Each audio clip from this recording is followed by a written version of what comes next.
This is the World Organic News for the week ending 20th of February 2017. John Moore reporting. This week, the focus is upon creative thinking.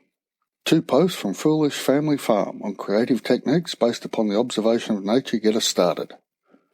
The push and pull technology and rice, duck, azolla fish cultivation, an example of sustainable farming. The push-pull technology comes from sub-Saharan Africa. It uses plants to create safe growing environments for cash crops. Quote, stem borers and parasitic strigia weeds and poor soil fertility are the 3 main constraints to efficient production of cereals in sub-Saharan Africa, end quote. Cereals here refers to maize production. Understanding the life cycles of both the stem borers and the strigia weed is essential in creating a defence against them. Long quote. The technology involves intercropping maize with a repellent plant, such as Desmodium, and planting an attractive trap plant, such as Napier grass, as a border crop around this intercrop. Gravid stem borer females are repelled or deterred away from the target crop, that's the push, by stimuli that mask host apparency, while they are simultaneously attracted, that's the pull, to the trap crop, leaving the target crop protected. Desmodium produces root exudates, some of which stimulate the germination of strigia seeds and others inhabit their growth after germination. This combination provides a novel means of in situ reduction of the strigia seed bank in the soil through efficient suicidal germination, even in the presence of grammaceous host plants, end quote. The 2-part nature of this approach appeals to me.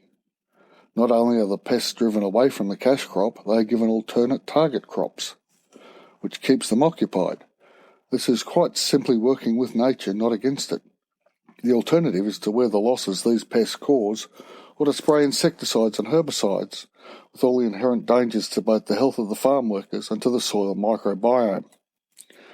This sort of solution is only possible with a thorough understanding of the biology of the crops, the insects and the weeds. It is a long-term solution without the quite considerable annual costs of poisons. A win-win situation for local people and soils, a not so good solution for the shareholders of poison companies. There are links to both the post and the push-pull website in the show notes.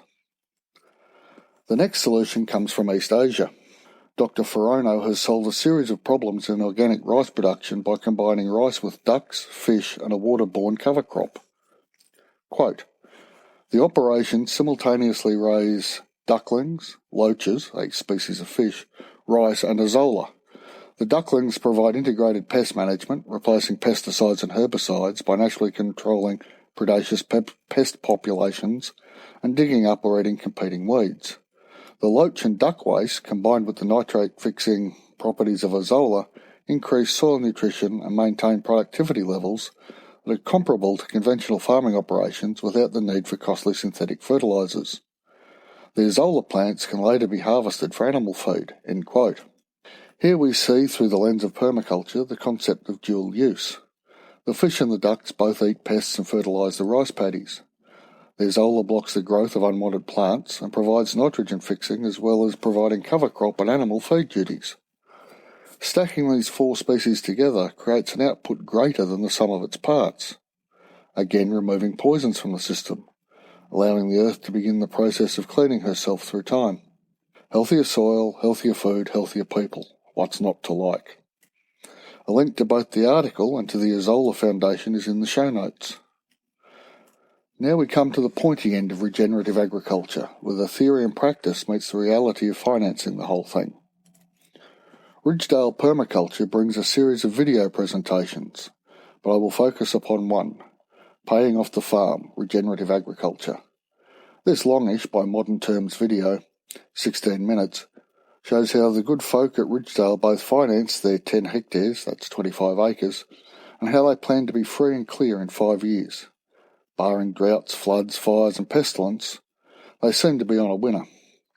They openly discuss their costings and income, which is very generous of them.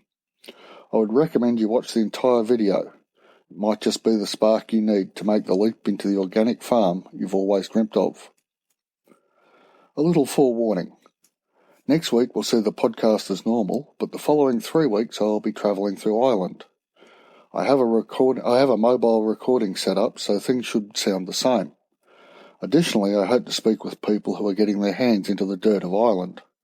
I have a tentative booking with a beekeeper and another with a grower of tree-based labyrinths. All in all, I think I'll have quite a bit of interesting content to share with you over the next couple of months. I'm not sure yet if these interviews will be added to the weekly podcast or published as supplementals, but they are coming, so look out for them. And that brings us to the end of this week's podcast. If you've liked what you've heard, could you please follow the link in the show notes and vote for World Organic News in the Australian Podcast Awards? Thanks in advance. Any suggestions, feedback or criticism of the podcast or blog are most welcome. Email me at podcast@worldorganicnews.com. Thanks for listening, and I'll be back in a week.